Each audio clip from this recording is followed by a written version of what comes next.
ఇక big boss ప్రతి సీజన్కి హైపర్ ఆదిని తీసుకువస్తారు ఒక ఎపిసోడ్కి. అందులో భాగంగానే ఈ సీజన్కి కూడా హైపర్ ఆదిని దివాళీ స్పెషల్గా తీసుకువచ్చారని చెప్పొచ్చు. ఇక హైపర్ ఆది వేసే పంచులకి, ఆయన చేసే కామెడీకి హౌస్ మేట్స్, ఆడియన్స్ అందరూ తెగ నవ్వుకున్నారు. ఇక హౌస్ మేట్స్ పైన కామెడీ చేస్తూ వాళ్ళకైతే చిన్న చిన్న హింట్స్ అయితే ఇచ్చాడు హైపర్ ఆది. ఇక ఎవరెవరికి ఏం హింట్స్ ఇచ్చాడంటే ముఖ్యంగా ఇమాన్యుయల్కి, తనుజకి, కళ్యాణ్కి అయితే కొన్ని హింట్స్ ఇచ్చాడని తెలిసింది. ఇక వీళ్ళ ముగ్గురికి హైపర్ ఆది కామెడీ చేస్తూ కామెడీ వేలోనే ఎలాంటి హింట్స్ ఇచ్చారో చూద్దాం. ఇక ముందుగా తనుజ విషయానికి వస్తే, తనుజ నువ్వు చాలా ఎమోషనల్ అయిపోతున్నావు, ప్రతి చిన్న విషయానికి అరిచేస్తున్నావు, నీ అరుపులకి మా బుర్ర పాడైపోతుంది. గేమ్లో నువ్వు 100% ఇవ్వకపోయినా కానీ నువ్వు అరిచేసి నేనేదో గేమ్లో ఆడేసా అన్నట్టు ఫీల్ అయిపోతున్నావు. సో నీ అరుపులు తగ్గించు, గేమ్ మీద ఫోకస్ పెట్టు, అలాగే నీ బాండింగ్స్ కూడా పక్కన పెట్టు.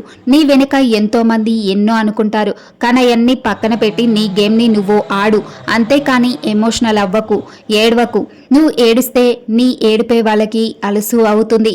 సో నువ్వు ఏడవకుండా నీ గేమ్ పైన ఫోకస్ పెట్టు అంటూ హైపర్ ఆది తనుజకైతే ఒక హింట్ ఇస్తాడు. ఇక అందులో భాగంగానే కళ్యాణ్ విషయానికి వస్తే కళ్యాణ్తో కామెడీ వేలోనే చెప్తాడు. కళ్యాణ్కి అయితే కొంచెం రోస్టింగే చేస్తాడు. అది ఏంటి అంటే, కళ్యాణ్ నువ్వు ఎప్పుడు అమ్మాయిలను గోకుతూనే ఉంటావా, ఇక హౌస్లో నీకు అదే పని అన్న వేలో, కామెడీ వేలో చెబుతాడు. అలాగే నువ్వు ఏం చేస్తున్నావో హౌస్లో చూడు, నువ్వు ఎప్పుడు చూసినా అమ్మాయిల పక్కనే కూర్చొని ఉంటావు, అమ్మాయిలను గోకుతూనే ఉంటావు, ఇంకా బయట కూడా అదే వేలో వెళ్తుంది.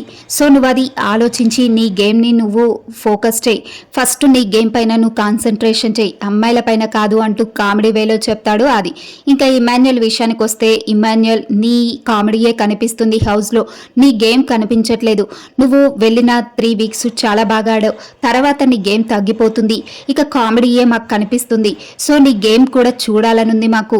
ఇంకా నువ్వు కూడా బాండింగ్స్ తగ్గించు, మమ్మీ మమ్మీ అంటూ సంజన వెంట తిరుగుతూ అన్ని విషయాలు సంజన దగ్గర మాట్లాడతావు, అవన్నీ తగ్గించి నీ గేమ్ పైన ఫోకస్ పెట్టి నువ్వు ఇంకా స్ట్రాంగ్గా ఆడాలి అంటూ ఇమాన్యుయల్కి కూడా కాస్త హింట్స్ ఇచ్చాడని చెప్పాలి అది.